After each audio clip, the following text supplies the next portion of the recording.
Hurrah, our riflemen, men of land, who have sprung up from a true-hearted yearning, not eager or willing to kindle war's band, but to guard what band has set burning. In May of 1862, Governor William Sprague had issued orders to form Rhode Island's 7th Infantry. Some of the men that had signed up were men who fought in the Mexican-American War, but a large population was 15 to 30-year-old farmers from southern Rhode Island. The 7th was under the call of President Abraham Lincoln. The regiment was under the command of Zenila Bliss, a graduate from West Point. The 7th was mustered in on September 6, 1862.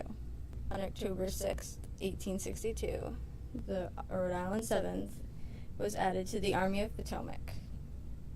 The men were added to the 1st Brigade, 2nd Division, 9th Army Corps of the Army of the Potomac.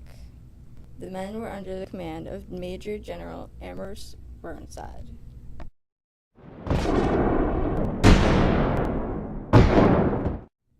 The men of the Rhode Island 7th fought for 3 years.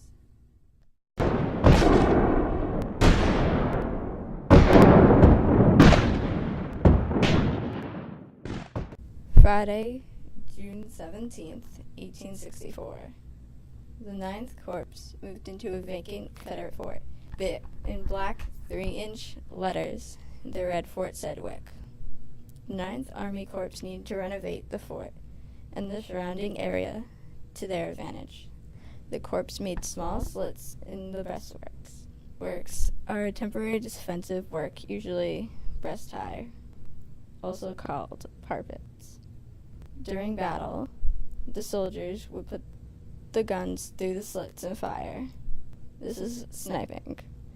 Sniping is important because now, instead of standing across from each other in an open field, soldiers can hope to be protected. September 30th, 1864. By 4 p.m., the 9th Corps arrived at the Poland Spring Church. When the 9th Corps got there, the 5th Corps had already captured Fort Graham. The 9th Corps had gone to help the 5th Corps. The Rhode Island 7th held their position.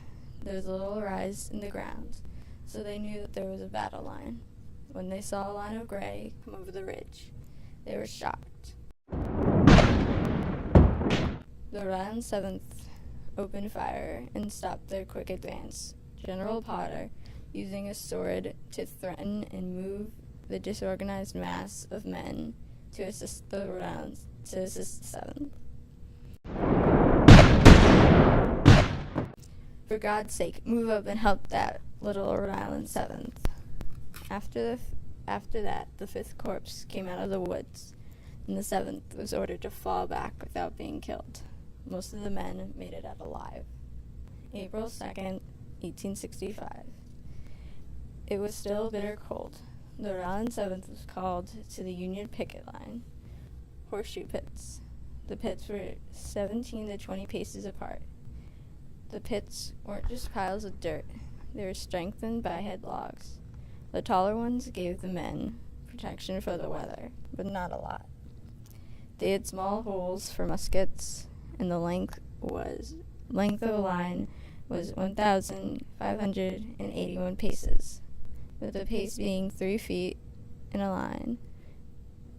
3 feet, the line was 4,743 feet long, roughly. There were 85 post pits guarded with 8 non-commissioned officers and 333 men. Life in Fort Hell was hell. There were constant bombs from Confederates, and there were times when men would just fall down dead from snipers. The only thing that cheered up the men was when a stray dog ran across the field. There were Confederates firing. Both sides stopped and argued about the dog. Life in Fort Sedgwick was hell. The soldiers had named it Fort Hell. The men were under constant fire. The Rhode Island 7th was put under night duty, which means they fired at night and tried to sleep during the day with bombs going off every minute or so. Soldier rest, thy warfare o'er. Sleep the sleep that knows no breaking. Dream of battlefields no more. Days of danger, nights of walking. William P. Hopkins, Lawrence, Massachusetts, January 1903.